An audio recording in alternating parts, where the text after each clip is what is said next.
Welcome back to Blighty Nightmares, where the dark doesn't just linger, it crawls its way in.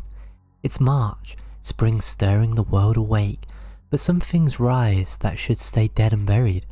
Tonight, I've got 3 true stories, spring nightmares so twisted they'll sink into your bones and stay there. These aren't tales of hope or renewal, they're shadows blooming where the light fails. From Ireland's jagged coast to America's wilderness, and Japan's green gripe. These are horrors you can't unhear. Settle in if you've got the nerve.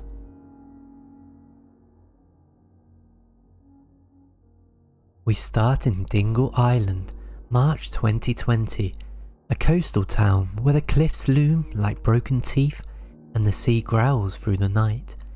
A woman, I'll call her Kerry, rented a cottage for a spring getaway just after the St. Patrick's Day hum faded. It was a weathered husk, stone walls slick with salt, windows rattling in their frames, wildflowers sprouting early along a path that twisted towards the shore. She arrived at dusk, the air sharp with rain, and unpacked in a room that smelled faintly of damp earth. Odd, but she blamed the sea. Night 1. The stench hit, rotting petals, thick and sour, oozing through the cracks despite locked doors and shut windows. She checked outside, flowers bloomed fresh, white as bone under the moon, but the reek wrapped her lungs like wet hands. Then the tapping began, soft, relentless, like stems brushing glass, skittering around the cottage in a slow, deliberate ring. Kerry tried to sleep, blankets pulled tight, but the taps grew, sharper, scratching now, clawing at the walls as if something wanted in. She lit a lamp. What shadows twist? Nothing there, just the sound circling tighter. Day 2, the flowers changed, blooms thickened overnight, choking the garden, petals shifting from white to a deep, glistening red, like blood welling up through snow. The scratches turned frantic, high-pitched, scraping wood and stone, joined by a hum. Low, wet, like a throat drowning in mud. She grabbed her phone, hands trembling, filmed it, windows shuddering, no wind to blame. That rotten stink gagging her until she dry heaved. Sleep was a lost cause. She sat up, eyes burning, catching flickers in the corner, shapes too fast to hold, gone when she turned. Day 3, the cottage felt alive. The hums swelled into whispers. Stay with us. In Irish hissed from the walls, the floor, the ceiling. She found petals inside, scattered across the kitchen, trailing up the stairs, sodden and crimson, reeking of decay. Her mirror was scratched, inside jagged lines like roots splitting glass. Locals later spoke of a famine pit nearby, bodies deeped in haste, unmarked, cursed to bloom each spring with a hunger that never died. Night 4, she woke to silence, then a weight, cold and heavy, pinning her down. Petals rained slow, wet, red, sticking to her skin. Her door still locked. She clawed free, saw the bed sink, a hollow where something sat, invisible but pressing. The whispers roared, stay, stay, as the walls pulsed, red seeping through cracks. Kerry fled at dawn, barefoot, bag abandoned, sprinting through brooms that snapped at her heels.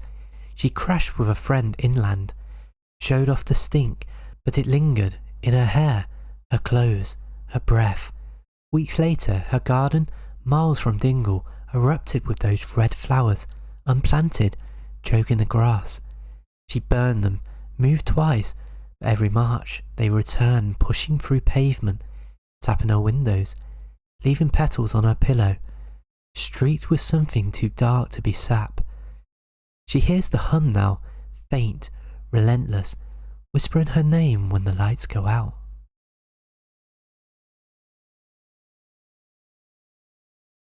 Next, the story comes from Hudson, New York. It happened in March 2022, a river town where the woods press close and spring cracks the ice wide. A bloke, I'll call him Nate, took his dog for a hike, trails soft with mud, air biting the first fall. They camped by a stream, water gurgling under shattered frost, the forest still as a held breath. Night fell, and the dog growled, low, heckles up, staring into the black beyond the tent. Nate heard it, splashing, slow and heavy, like boots slogging through the shallows, circling closer. He swept his torch, nothing, just ripples fanning out, too wide, too deep for fish or wind. The dog whined, pressed against him, trembling. Morning revealed prints, human, barefoot, webbed between toes, sunk deep in the mud, looping the tent, trailing into the trees. Nate packed fast, heart thudding, but the splashing shadowed them, louder, nearer, sloshing through the day as they hiked. He shouted, "Who's there?" Voice swallowed by the woods, answered by a gurgle, low and wet, bubbling up from the stream. That night it stopped, silence so thick it hurt. Then a voice rasped, "Come swim." Close, like it spoke from the tent's edge. Nate grabbed his knife, torch dead, saw the canvas ripple, slashed inside, claw marks tearing through. He ran, dog bolting ahead, tripping over roots as the gurgle chased, faster, splashing hard, a laugh woven in, high and broken. Day 3, he found his gear, sleeping bag shredded, knife bent, scattered half a mile back. No blood, just those prints, circling wider. The air turned cold, his breath fogged through spring sun blazed.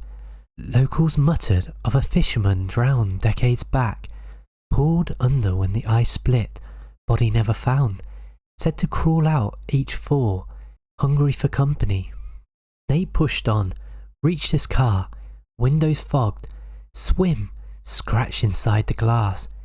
He drove south, burned the tent, moved far from Hudson. Quiet months passed, then March hit. He woke up to the smell, river rot, thick in his flat, no water near. The splashing started, faint, under the water, gurgling up through the pipes. Night after night it grew. "Come swim," whispered from the drains, the sink, the walls. He found prints, wet, webbed on his carpet, fading by dawn. One morning his dog vanished, collar by the door, leaves dripping, reaping of mud. He set up a camera, caught a shape, tall, dripping, hunched in the hall, eyes glinting like oil, gone when he replayed it. Nate's gone now, new town, new name, but last March he sent me a clip, his shower running black, that gurgle laughing through static, louder than ever.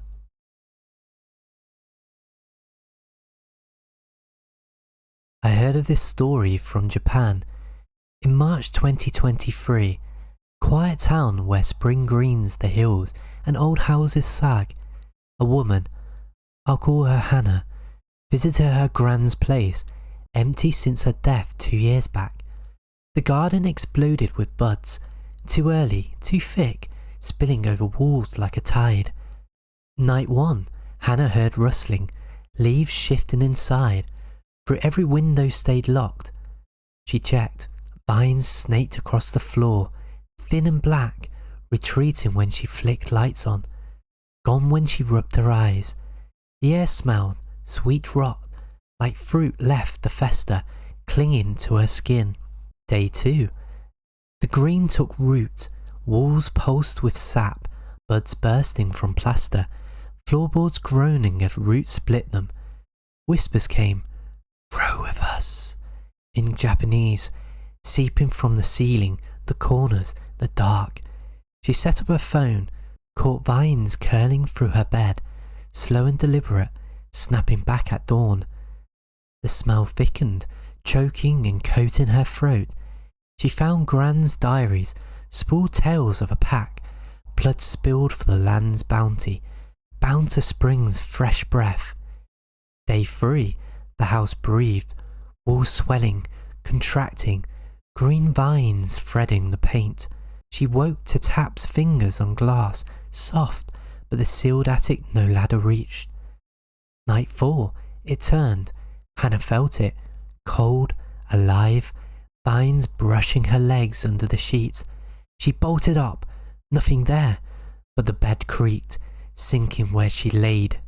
The whispers roared, "Grow, grow," as buds bloomed on the pillow, red and wet, pulsing like hearts. She ran downstairs. Vines barred the door, thick, twisting, thorns drawing blood when she crawled through. The last night she woke choking, vines tight around her throat, blooming crimson, roots digging into her skin. She screamed, tore free, left gashes that wept green. The house shook, walls cracking, floor buckling, as she burned the diaries, fled to the city. Hannah's safe now, or was. Every march her skin itches, green streaks under scars, spreading slow. She hears the rustling, faint, inside her flat, through no plants grow. Last week she found buds, tiny, red sprouting through her floor, a sink, a mirror's cracks. She sent a photo, her arm veined green, a whisper caught mid-frame, "Grow." She doesn't sleep, says the roots are deeper now, waiting to bloom. That's it, 3 spring nightmares that sink claws into the season's soul. If you've got a horror to share, spring-born or not, let me know. And this is Blighty Nightmares, signing off, but I'll be back tomorrow with more to steal your sleep, so make sure you subscribe.